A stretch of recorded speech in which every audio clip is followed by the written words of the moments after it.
आखिर कौन है सऊदी का ये प्रिंस जो कि पिछले 17 सालों से कोमा में है, जानकर आप चौंक जाएंगे। और क्या मशहूर चाइल्ड एक्ट्रेस माही सोनी एक्टिंग छोड़कर बागेश्वर धाम में रहने लगी हैं। टीवी इंडस्ट्री की हिंदू अभिनेत्रियां जिन्होंने मुस्लिम लड़कों से शादी की है और एक ऐसी जगह जहां महाकाल बहुत ही कम भक्तों को दर्शन के लिए बुलाते हैं। और आखिरकार कौन सा है ये देश जहां पर राम नाम की करेंसी का होता है इस्तेमाल, देखकर आप दंग रह जाएंगे। जानने के लिए वीडियो को पूरा जरूर देखिएगा। फैक्ट नंबर 11 दोस्तों, क्या आपको पता है कि सऊदी अरब में एक ऐसा इंसान मौजूद है जो कि पिछले 17 सालों से कोमा में है। और आपको जानकर हैरानी होगी कि ये कोई आम इंसान नहीं बल्कि सऊदी शाही परिवार का ही एक शहजादा है जिसका नाम अल वालिद बिन खालिद बिन तलाल अल सऊद है, जो कि एक सऊदी प्रिंस है, लेकिन इन लोगों ने इसे स्लीपिंग प्रिंस का नाम भी दे दिया है। दरअसल सऊदी के इस प्रिंस का 18 साल की उम्र में लंदन में एक काफी खतरनाक कार एक्सीडेंट हो गया था, जिसके बाद से साल 2005 से ही ये प्रिंस कोमा में है। जहां पहले ये कुछ साल हॉस्पिटल में थे तो वहीं अब इनका इलाज घर से ही किया जाता है और इनकी सारी मशीनों को भी घर पर ही सेटअप कर दिया गया। फैक्ट नंबर 10 आप यकीनन मशहूर चाइल्ड एक्ट्रेस माही सोनी को तो जानते ही होंगे, जिन्हें हाल ही में काफी बार बागेश्वर धाम में देखा गया है। ऐसे में सवाल आता है कि क्या माही ने एक्टिंग छोड़ दी है और वो बागेश्वर धाम में रहने लगी हैं? आइए जानते हैं। आपको बता दें कि मध्य प्रदेश के छतरपुर जिले में जन्मी माही काफी गरीब परिवार से है। माही ने अपने करियर की शुरुआत सुपर डांसर शो से की थी, जिसके बाद माही ने काफी सारे टीवी शो और फिल्में भी की हैं। अगर बात करें माही के बागेश्वर धाम जाने की, तो आपको बता दें कि माही का जन्म छतरपुर जिले में हुआ है और बागेश्वर धाम भी वहीं मौजूद है। और माही का कहना है कि मैं और मेरा परिवार काफी समय से बागेश्वर धाम से जुड़े हुए हैं और ये इन्हीं की कृपा है जो आज मैं इस मुकाम पर हूँ। फैक्ट नंबर 9 अब हम आपको बताने जा रहे हैं टीवी इंडस्ट्री की कुछ ऐसी अभिनेत्रियों के बारे में जो है तो हिंदू लेकिन उन्होंने एक मुस्लिम लड़के से शादी की है। नंबर 1 पर है टीवी की मशहूर एक्ट्रेस दीपिका कक्कड़, जिन्होंने मशहूर टीवी अभिनेता शोएब इब्राहिम से शादी की है। नंबर 2 पर है जैस्मिन भसीन, जो कि जल्द ही अली गौनी से शादी करने वाली हैं। नंबर 3 पर है सबकी पसंदीदा गोपी बहू यानी कि देवोलीना भट्टाचार्य जी, जिन्होंने हाल ही में शहनवाज शेख से शादी की है। फैक्ट नंबर 8 आए दिन ही सोशल मीडिया पर कोई ना कोई वीडियो वायरल होती रहती है, जिसमें कुछ तो ऐसी होती है जो हर किसी को चौंका देती है।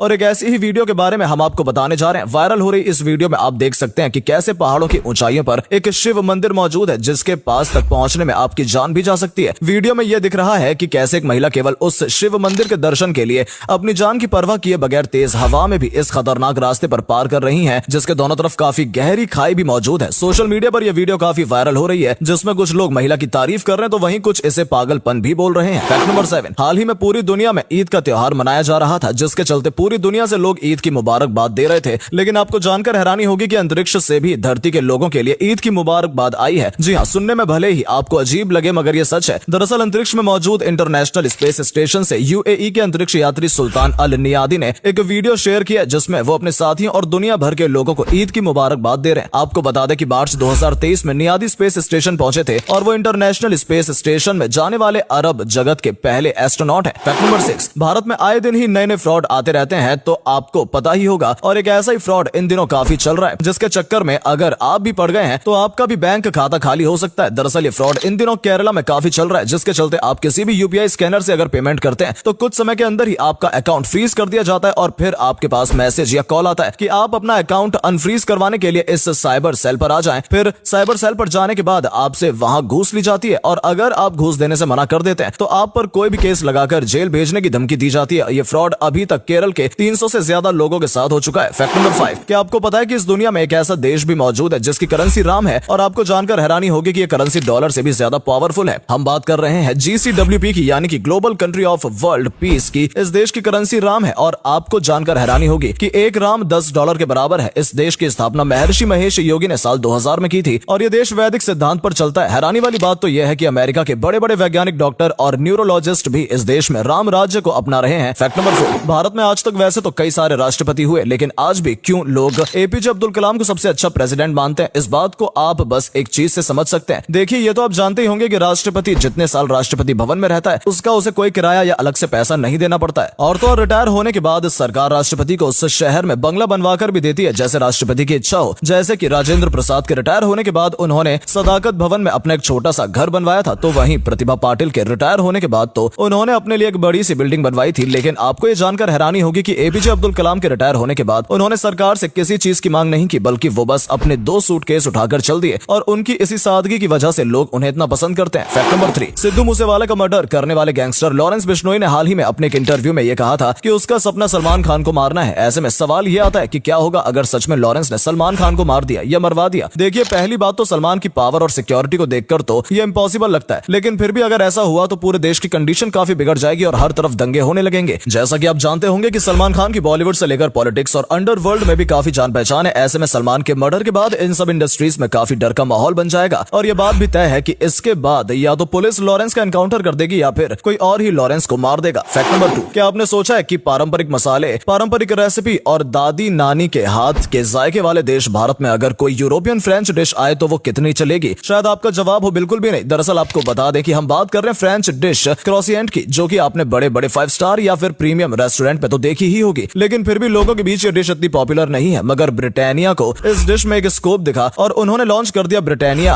क्रोइसेंट। और आपको जानकर हैरानी होगी कि यह डिश लोगों को इतनी पसंद आई कि पिछले साल ब्रिटानिया ने 180 करोड़ रुपए से ज्यादा की क्रोइसेंट की बिक्री की, जिससे यह पता चलता है कि भारत का स्वाद अब बदल रहा है। फैक्ट नंबर 1, 1820 वो समय था जब दुबई को एक फिशिंग विलेज कहा जाता था और वहां बंजर जमीन और खुले मैदान के अलावा कुछ नहीं था। लेकिन फिर तो क्या ऐसा हुआ कि आज वही बंजर जगह बड़ी बड़ी इमारतें और चमचमाते देश में बदल गई। देखिए, दुबई की असली किस्मत चेंज हुई साल 1958 में, जब शेख राशिद बिन सईद दुबई के शासक बने। शेख राशिद बिन सईद के पास जो नेचुरल दुबई थी, यानी जो खाड़ी थी, वहां पहले केवल छोटी छोटी शिप ही आया करती थी, लेकिन बाद में शेख राशिद ने इसे और गहरा और चौड़ा करवाया, जिससे कि दुबई में बड़ी बड़ी शिप भी आ सके। और फिर बाद में शेख राशिद ने वहीं पर राशिद बंदरगाह बनवाया, जिससे कि काफी मदद मिली। और फिर इस पोर्ट की सफलता के बाद साल 1979 में जेबेल अली नाम से एक पोर्ट और बनवाया गया, जो कि आज के समय में मिडिल ईस्ट का सबसे बड़ा पोर्ट है। आपको जानकर हैरानी होगी कि सऊदी का ये पोर्ट कमर्शियल फ्री जोन है और शेख राशिद की वजह से ही आज दुबई इतना सफल है।